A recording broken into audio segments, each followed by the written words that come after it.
In the world of the ultra-wealthy, many believe that money is the ultimate power.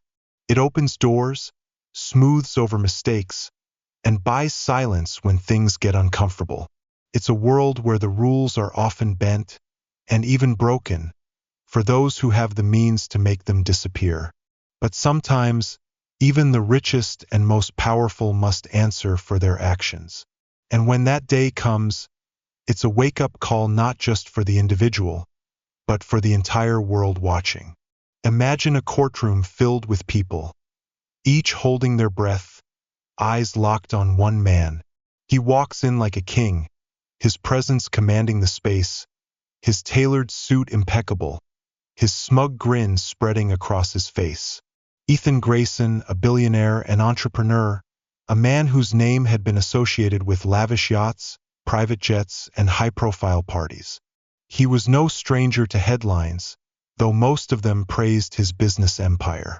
But beneath the glitzy facade, there was another side, a darker, more corrupt reality. Ethan Grayson was accused of a massive financial fraud scheme that had ruined the lives of hundreds of families. Yet, as he strolled into the courtroom, he looked more like a guest of honor than a defendant.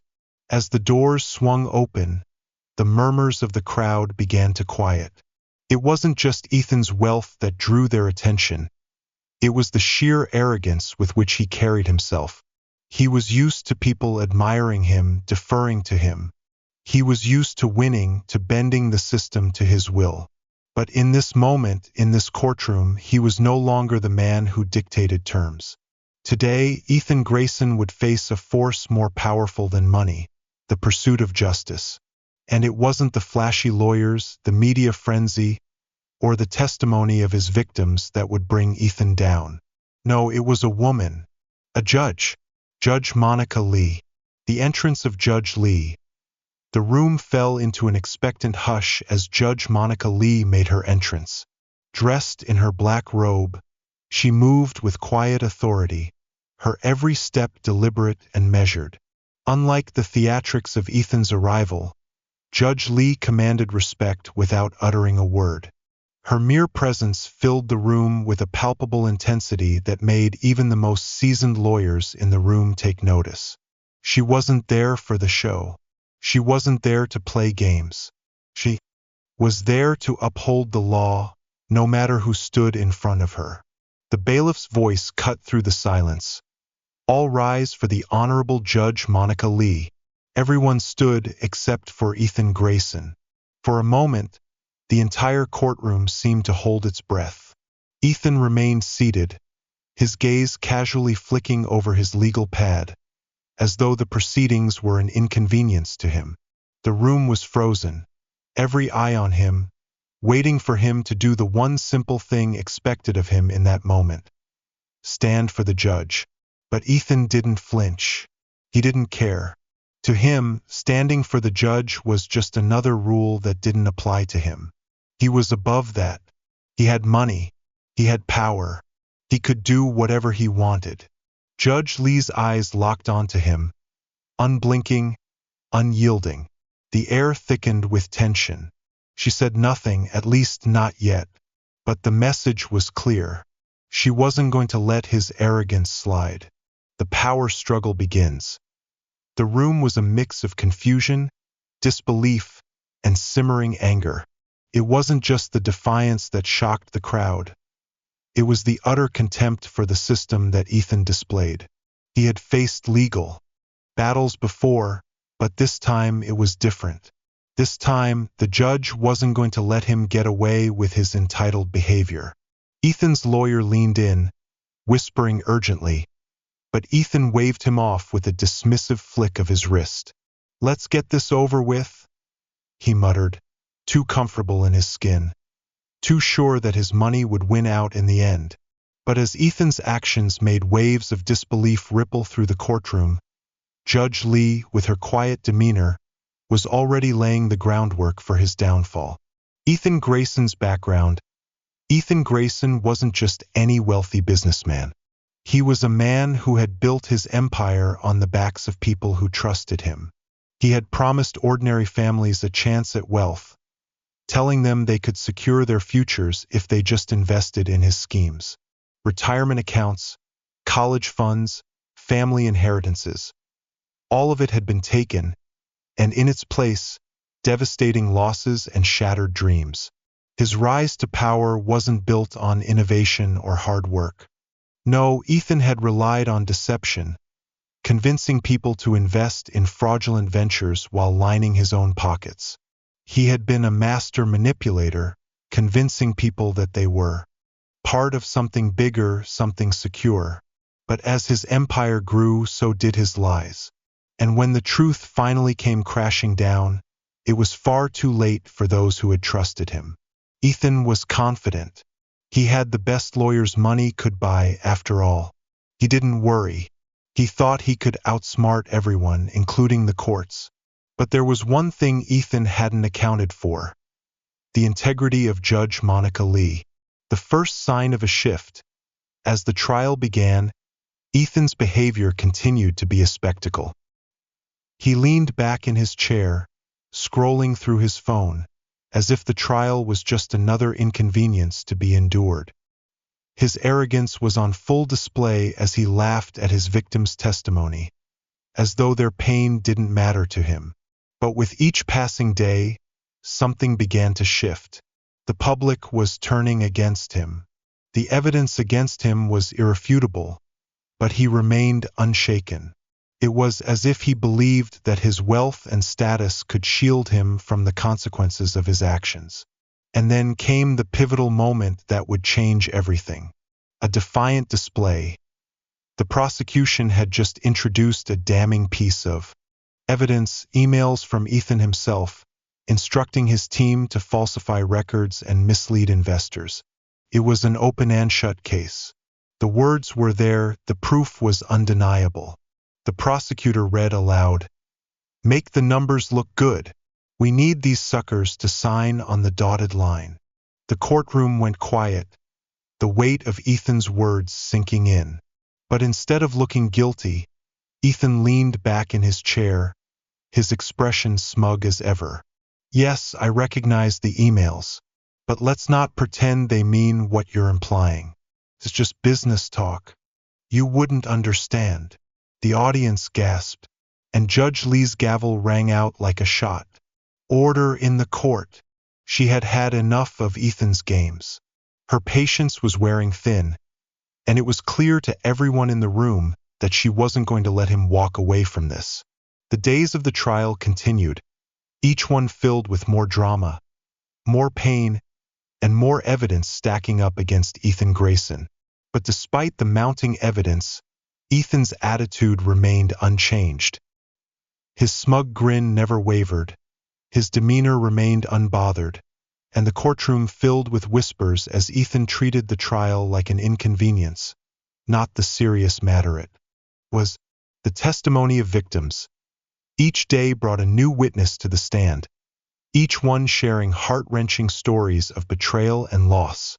Angela Martinez, a widowed mother of 3, stepped up to the witness stand, clutching a crumpled piece of paper. Her voice trembled as she began, "I trusted him.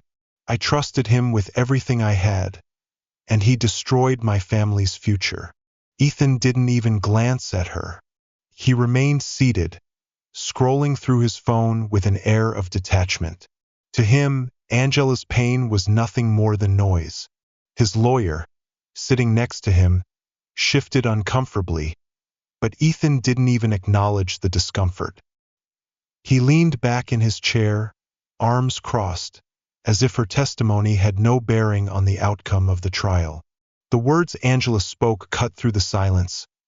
"My kids had to sleep in our car for 2 weeks. Do you know what that feels like?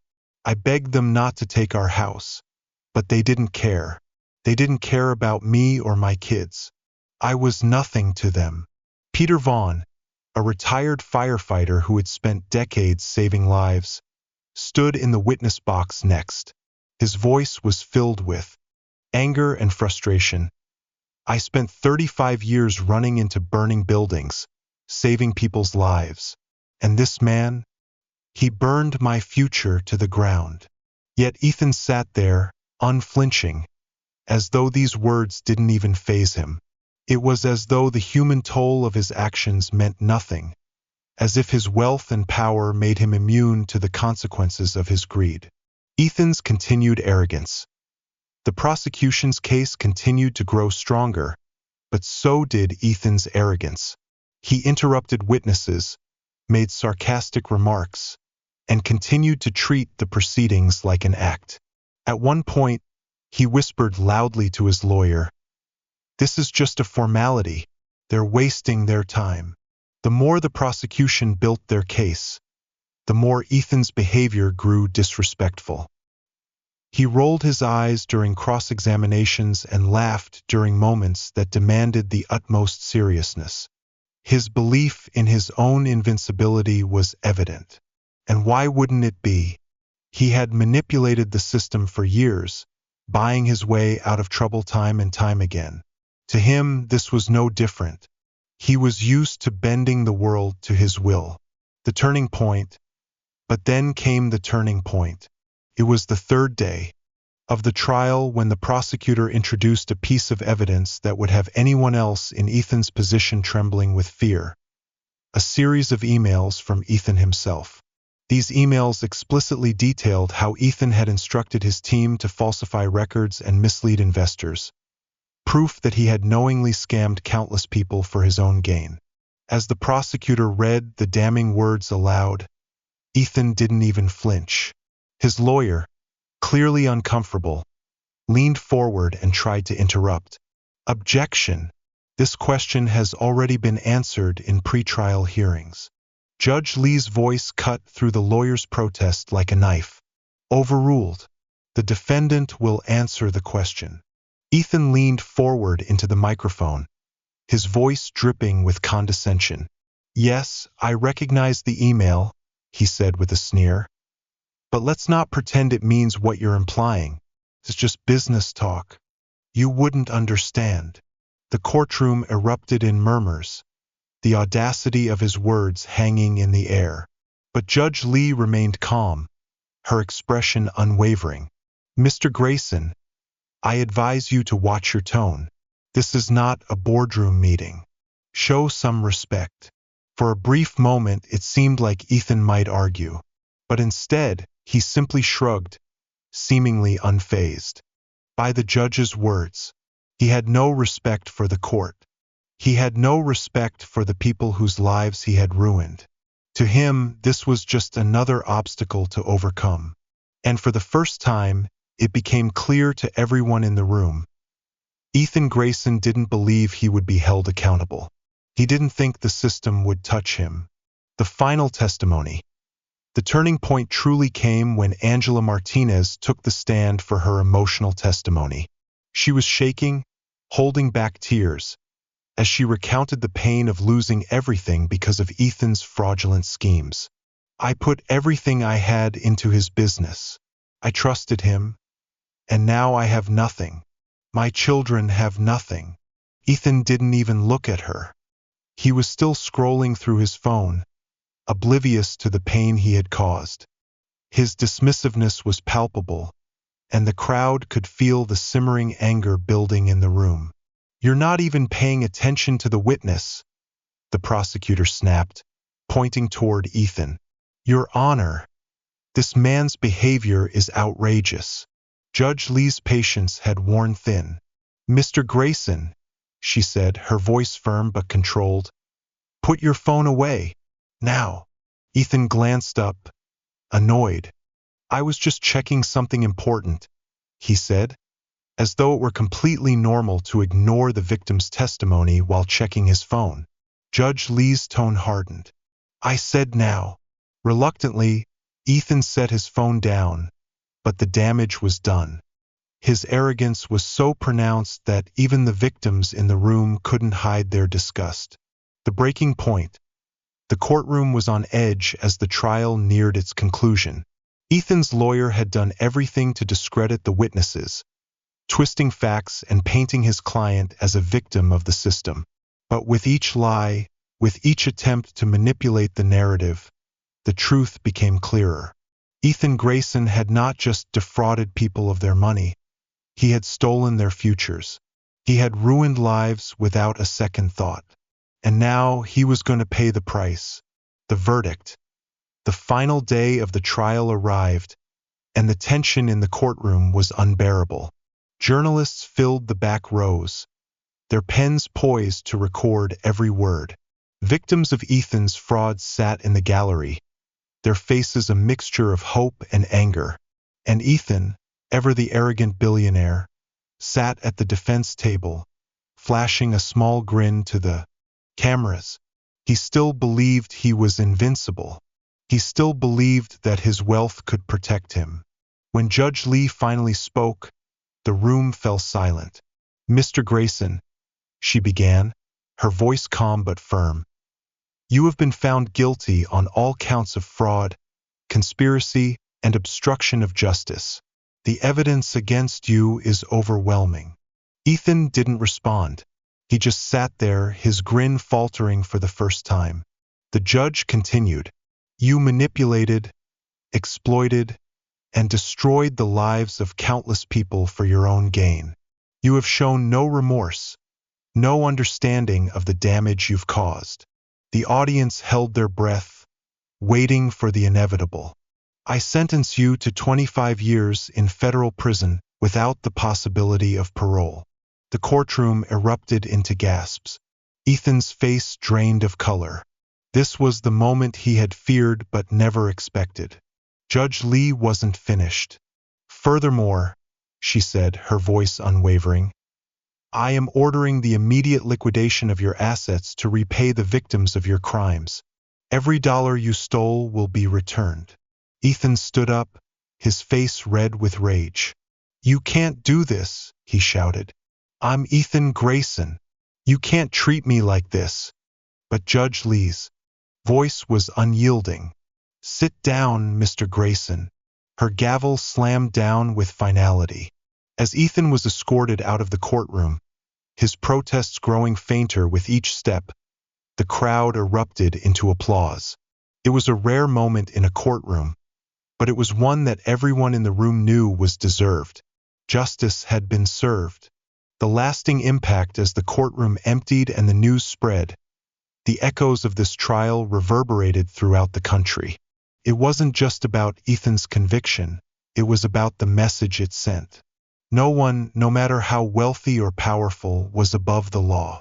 Judge Monica Lee's unwavering dedication to justice had shown the world that integrity still mattered, and that those who think they can buy their way out of consequences will ultimately be held accountable. But for the victims of Ethan's fraud, the fight wasn't over. Angela Martinez, standing outside the courthouse, spoke to reporters about the relief she felt, though she knew that the damage done to her family could never be fully repaired. "No sentence will erase the pain," she said, "but at least now we have hope." And as for Ethan Grayson, his fall from grace was complete. No longer a figure of admiration or fear, he would now be remembered as a cautionary tale, one that proves that no amount of wealth or privilege can save you from justice. As Ethan Grayson was led away in handcuffs, his protests echoing in the hallway, a strange sense of finality settled over the courtroom. The air, once thick with tension, was now filled with a quiet sense of justice served. The applause that followed was not for the spectacle, but for the courage it took to stand up to the kind of power that Ethan had wielded for so long. This wasn't just a victory for the victims in the room, it was a victory for every person who had ever been made to feel small by someone with money and influence. For Angela Martinez, Peter Vaughn, and the others whose lives had been shattered by Ethan's schemes, the verdict was a bittersweet relief. It wasn't enough to undo the damage, to bring back lost homes or stolen futures, but it was a start. It was a statement that the world was watching, and that no amount of wealth or power could shield a person from facing consequences. The ripple effect of justice. In the weeks that followed, the story of Ethan Grayson's conviction became a rallying cry for many. The media buzzed with headlines about the arrogance of the rich and the steadfastness of Judge Monica Lee. Her handling of the case, her refusal to be swayed by Ethan's wealth, was lauded as an example of what true justice should look like. But the real impact was felt not in the headlines, but in the hearts of the people Ethan had wronged. Angela Martinez, though still working to rebuild her life, felt a new sense of empowerment. She had been the voice of the countless victims who had been ignored, dismissed, or silenced. Now, she was speaking not just for herself, but for the many others who had lost everything. At the courthouse steps, she was approached by a reporter who asked how she felt about the verdict. "I feel relieved," Angela said, her voice steady, though her hands trembled. "But it's not over. No sentence can bring back what he stole from us. My children were still rebuilding. But now we have hope, and we have a chance to heal." Her words struck a chord with the public. The victims, those whose lives had been shattered by Ethan's greed, were no longer invisible. The media, once focused on the billionaire story, now shifted their attention to the ordinary people whose lives had been irrevocably changed by his actions. Angela's strength became a symbol of resilience, a reminder that no matter how much power one man held, the collective power of the people was stronger. A personal reflection from Judge Lee. Judge Monica Lee, however, remained mostly silent in the aftermath of the trial. She didn't seek attention or bask in the accolades that came with the conviction. She wasn't there for fame, for glory, or for praise. Her role had always been simple: to uphold the law, to ensure fairness, and to make sure that justice was blind to wealth, status, or power. While the world saw her as the symbol of justice, she saw herself as just doing her job. Her sense of duty and integrity guided her through every decision she made in the courtroom. But even so, she couldn't help but reflect on the case after the verdict. As she sat in her chambers, looking out the window at the commotion below, she thought about the many cases she had presided over. Most of them were quiet, routine, and rarely made headlines. But this one had been different. It wasn't just about punishing a man for his crimes. It was about sending a message to the world. No one, no matter how rich or powerful, was beyond accountability. "The scales of justice are balanced," she murmured to herself, as if reaffirming her beliefs. "And they will always balance, no matter the weight of the person standing on them." A nation reflects. The trial had ignited a nationwide conversation about wealth, power, and privilege. It was a topic that many had avoided for years, swept under the rug by those who stood to gain from the system's inequality. But now, the story of Ethan Grayson's conviction had become a symbol of the need for accountability, for fairness, and for the belief that everyone, no matter their status, should face the same consequences for their actions. Across the country, people began sharing their own stories of injustice. They shared their experiences of being overlooked or manipulated by the powerful, of being treated as less than because they lacked money or influence. And slowly, people began to find strength in these shared stories. Ethan Grayson's trial wasn't just about one man's downfall. It was a collective cry for a better, more equitable world. The message of accountability. For many, the most powerful moment of the entire trial came not in the courtroom, but in a letter written by Angela's youngest daughter, Sophia. The letter was published in a local newspaper, and it captured the essence of what Ethan's conviction meant for the victims. "Thank you for standing up for my family," Sophia's letter read. "Thank you for showing us that people like Ethan Grayson can't get away with hurting people like us. You didn't just give us justice, you gave us a second chance." Sophia's words were simple, but they resonated deeply with everyone who read them. It wasn't just about the punishment that Ethan Grayson faced. It was about what justice meant to those who had been wronged. It was about the belief that everyone, no matter their background or their wealth, deserved to have their voices heard. The legacy of the trial.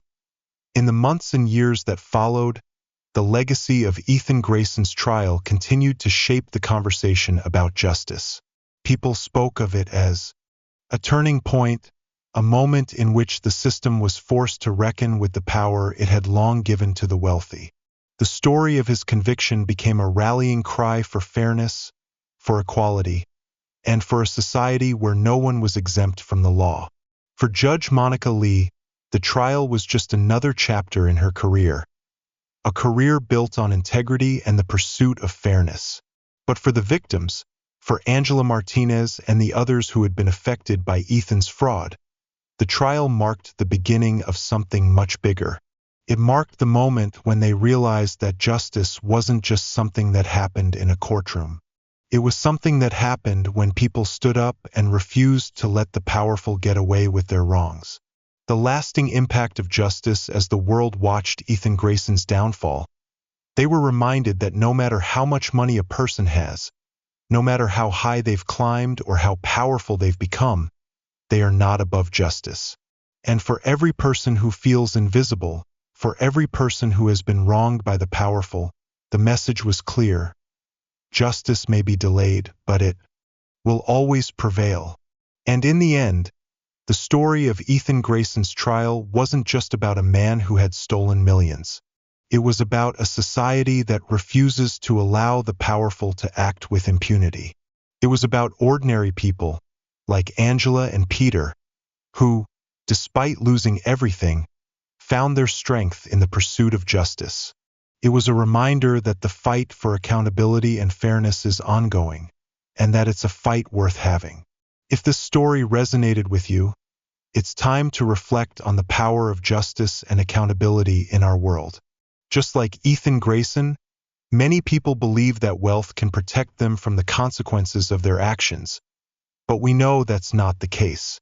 Every day, we have the power to stand up for what's right and demand fairness, no matter who is in the wrong. What about you?